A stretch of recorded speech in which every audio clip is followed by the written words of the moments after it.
the person the Republicans have nominated for president cannot do the job.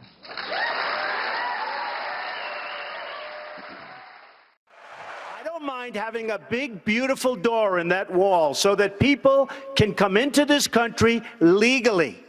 But we need, Jeb, to build a wall.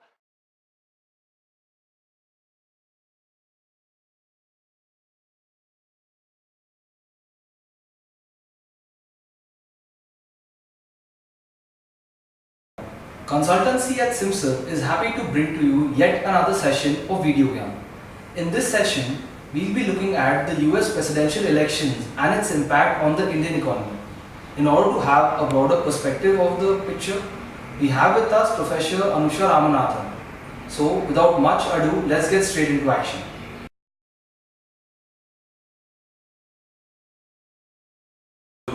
My question to you is, how can the US presidential election impact the existing US-India trade deals?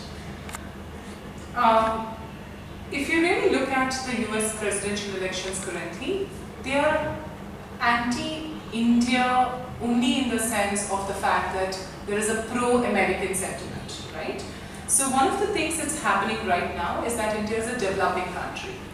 Currently we have a huge trade, US has a huge trade deficit with us. We are one of the few countries in the world where US exports are fewer and US imports from us much more. So in terms of a trade balance deficit, they actually owe us more.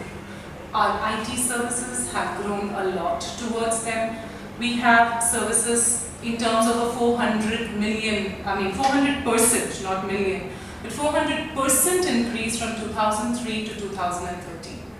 And despite 400% increase of trade between US and India, in 2013 and even 2014, Korea, South Korea, which is just about 60% of India's economic GDP growth, has traded as much as India has traded with them, which primarily means that we have a huge potential growth market. China is still way ahead of us. It's like $560 million that they had traded with US. We were in some 100 zone category. So you're looking at this entire trade relations where if you want American growth to take place, American industry to take place, then the Make in India campaign that Modi has brought in, all of this will have to increase to a certain extent, which means America will have to make in India perhaps, but they could come up with kind of trade agreement policies such that they are able to come back into and sell to us and take less from us. Yes, from an Indian perspective, you might look at it and say, oh, they're going to sell more to us. Walmart is going to come to us. But if Walmart does come to us, it will be the same case as McDonald's coming to us or Vodafone coming to us. Privatization, globalization need not be a bad story. We have proven that. And we will have employment opportunities that increase with that. We have more in terms of the fact that if US is able to trade, it will also make a branch out here. If you expand to another country, you open branches in that country, which means employment opportunities grow in that country. So what you would have perhaps is a stop of immigration, but you might have more strategic business units that grow in it. Now, how it gets handled, that's an interesting story to look at. Is it going to be negative? Not as much as we are fearing. Is there some clarification?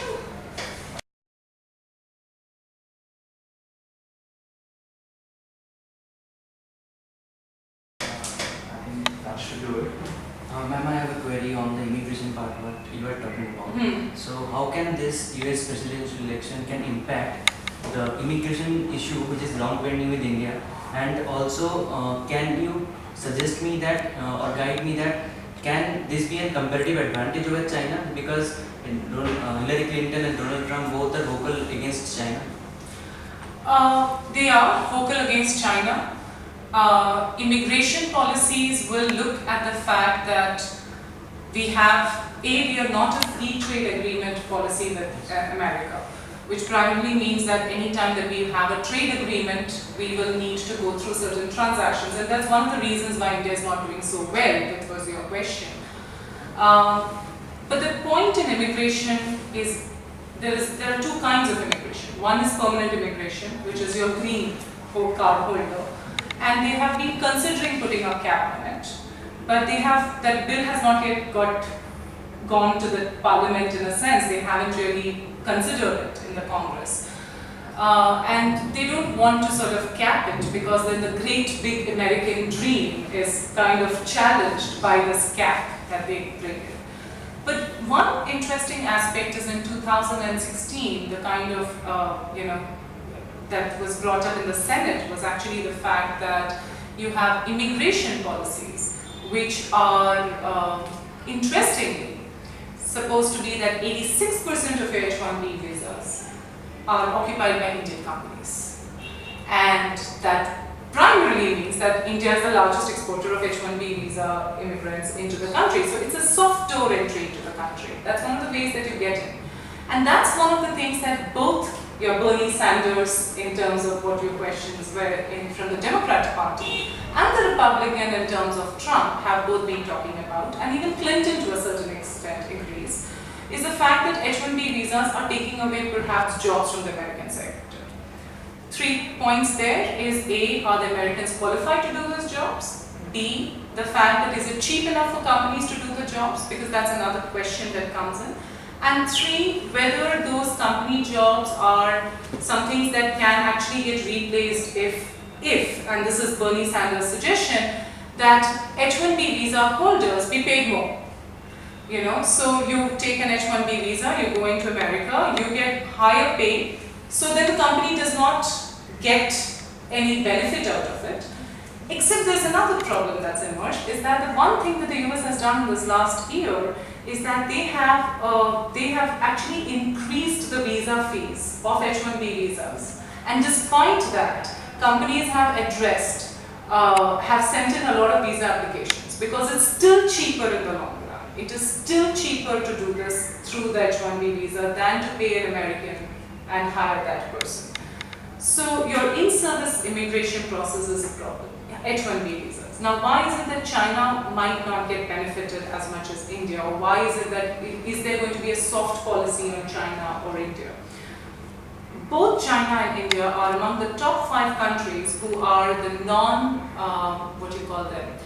the non-cooperative countries that US has identified among the top 5, including Guatemala and Guyana and all of them, who are people who do not take back immigrants who come into the country of United States of America illegally, stay back and need to be deported. The Indian government, neither the Chinese government, takes these immigrants back.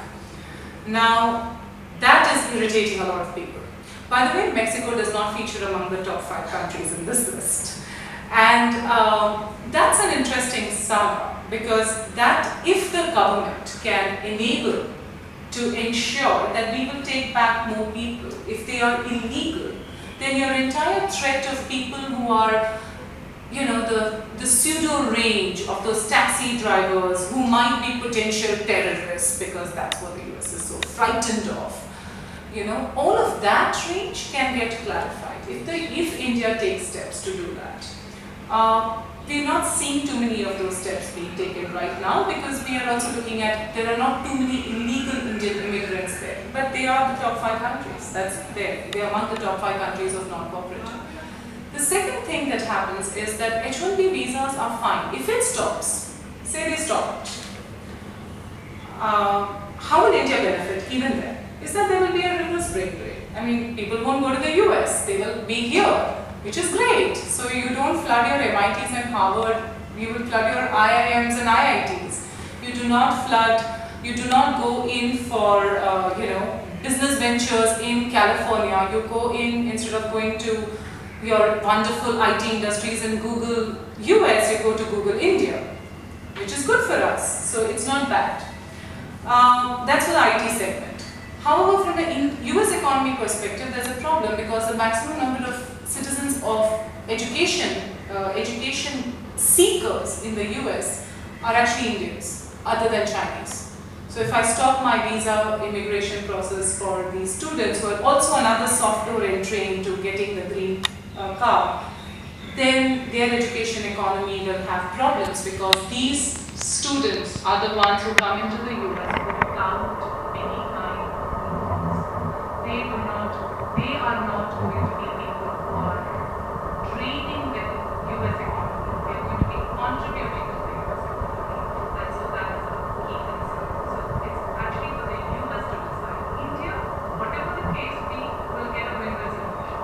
We won't go abroad, we will stay here. If we stay here, then we will have a little spread. So that's wonderful. But it's more difficult for them. Already with 80,000 visas, they have got, they have a cap, they had a cap for this year for 60,000 to give those visas for this year. 60,000 right now. They already have 80,000 applications, and they have now decided to do a lottery system. And so companies in India applying for visas from Infosys and HCL to America have decided to put in more people to come in there. And they have, for each person, they have had 3 or 4 applications, which means that the increase in visa fees has not been detrimental at all. And even an increase in pay package will not be detrimental, because the pay package will not include Medicare, will not include only a which means that it still is a composite package that they can take. So there are very many reasons for it. And on paper, it's always easy to get someone to say, this is my salary, and actually pay them something else. So that's also the companies are not so worried. They're not concerning themselves. They're only worried if the gap reduces. And if the gap reduces, then it's good for India, because then the these companies might just come down to India and just break the laws.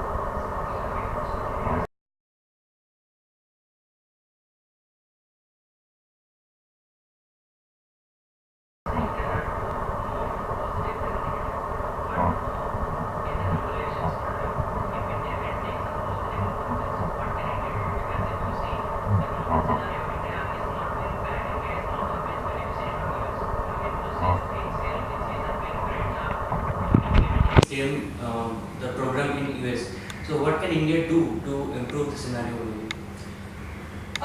3 things right now that occur, which are related to both your questions, was the fact that in terms of India, India has a very poor record of being a good business country. It has got horrible licensing laws, which even despite all the 20 years of liberalization that we have really been doing, we don't have. We haven't gone ahead. We are not part of the TIPS, we are not part of free trade agreement contracts with America. And there's a reason why we don't have it, is because other than the NPT dream which we have, we don't have a lot of other policies or business windows, a single window clearance policy, which is even now very problematic for the US businesses to come in. So if you're looking at it from that angle of what India can do, India can be part of the ASEAN, which it is trying very hard to establish as a base which will directly go with the United States of America, which would be the entire case where you're looking at what America will have, what America would be able to look at into ASEAN trade agreements. So you have an Asian bloc that America can come with. You also have a kind of case where you could be looking at joining the TIPS, the agreement between the Asia-Pacific region, the trade agreement region that you would have here, so that America can go with a chunk. Okay, it's the same thing like a Eurozone, but this is more like a just political coalition rather than something that you have a shared economy, etc. So India has not done that. India has also got a Make in India policy, but India can improve the kind of exports or deals that we can give to America. So there's a lot of things that India has to do, including policy trade restrictions. But to our credit, we have done one of the things. We have got a non-FTA, which is non-free trade country agreement with US, where we have access to about the kind of gasoline services that they have, their resources. We can access that, which is not given to many countries who are not on their free trade agreement partners. Neither China nor India are on it, so we can do that. So that's the, does that answer your question, or is there something else I That can answers my clarify? question, but what about the STEM program? How can we promote the STEM program that already these initiatives are being taken? So maybe we can promote this In India, you want to be in a global picture. Maybe the global picture can be more positive, that India is doing something for the US, for the citizens of the US. We could. It's a boomerang effect. If you say that India is doing something for the US likes to be known as a very strong, we are the leader country. So if you say that you're doing it for it, it may not be perceived well in the United States. So your choice is, do you want to be a nice person to the rest of the world, or do you want to be a nice person in America? Right now, you might want to be the nice person in America, and so say, yeah, they are nice.